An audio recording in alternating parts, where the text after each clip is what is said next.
पत्रकारों से मुताल्लिक़ जानी मानी अंतर्राष्ट्रीय संस्था रिपोर्टर्स विदाउट बॉर्डर्स की प्रेस फ्रीडम इंडेक्स के अनुसार वर्ष 2020 में भी भारत और पाकिस्तान के दरमियान सख्त मुकाबला रहा कि कौन सा देश मीडिया के लिए ज़्यादा कड़ा है। 173 देशों की रैंकिंग में भारत 142वें और पाकिस्तान 145वें नंबर पे है, यानी दोनों देशों के बीच सिर्फ 3 पॉइंट्स का फ़र्क है। मगर सिर्फ 3 दर्जे आगे पीछे होने का कारण ये है कि भारत में पत्रकारों पे कुछ समय पहले तक स्थानीय गुटों, नेताओं और माफियाओं की ओर से ज़्यादा दबाव था। पिछले 7 वर्ष से ये काम केंद्रीय सत्तारूढ़ पार्टी से जुड़े लोगों, संस्थाओं, प्रादेशिक सरकारों और आईटी के भक्तों ने संभाल लिया है। पत्रकारिता की टेढ़ी खीर सीधा करने के लिए कानून, पुलिस और शासन प्रबंध का इस्तेमाल पहले से ज़्यादा हो गया है। यानी धमकी और दबाव से काम ना चले तो पर्चों का बोझ लादते चले जाओ, छान फटक के नाम पे किसी भी विभाग को पीछे लगा दो। एक दिन गरीब पत्रकार समझ ही लेगा कि दरिया में रहना है तो मगरमच्छ से बैर नहीं चलेगा। पाकिस्तान में भी मीडिया के वॉचडॉग का मुंह छीके से बांधने के लिए पिछले 3 वर्ष से यही मॉडल अपनाया जा रहा है। मगर इसमें एक परिवर्तन ऐसा आया है जिसके कारण Pakistan freedom of press index में 3 पॉइंट्स आगे है। अगरचे पाकिस्तान में भी भारत की तरह देश की सुरक्षा खतरे में डालने पे किसी भी बदतमीज़ पत्रकार के खिलाफ FIR कटती है, नामालूम नंबरों से धमकीदार फ़ोन आते हैं, अखबार और चैनल मालिकान पे मुसलसल दबाव भी डाला जाता है। मगर पत्रकार तब भी सीधा ना हो तो फिर किसी दिन एक काले शीशों वाली गाड़ी उसे सड़क या घर से डंडा डोली करके ले जाती है।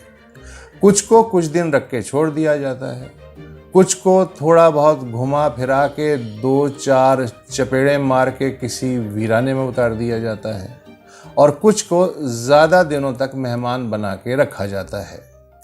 जब वो वापस आते हैं तो उनका बकबकी सॉफ्टवेयर अपडेट हो चुका होता है। FIR कट भी जाए तो नामालूम अफराद के खिलाफ कटती है।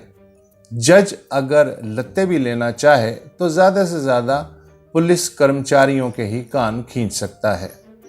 आज तक ना तो कोई पत्रकारों को पीटने या उचकने वाला उठाई गिरा हाथ आया और ना ही हत्यारा। अलबत्ता सरकार हर बार सीने पे हाथ मार के कहती है बस चंद दिनों की बात है, हर तरफ जाल फैला दिया है, मुजरिम आज कल में ज़रूर पकड़ा जाएगा इंशाअल्लाह। और फिर सोशल मीडिया और टीवी चैनलों पे कुछ देशभक्त एंकर्स ये सवाल उठाना शुरू कर देते हैं कि हो सकता है पत्रकार के घर में ढाठा बांध के कूद के उसकी डंडों, बंदूक के बटों और नोकीले जूतों से ठुकाई करने वाले उस लड़के के भाई हों जिसको पत्रकार ने कभी छेड़ा या तंग किया हो या आजकल कर रहा हो।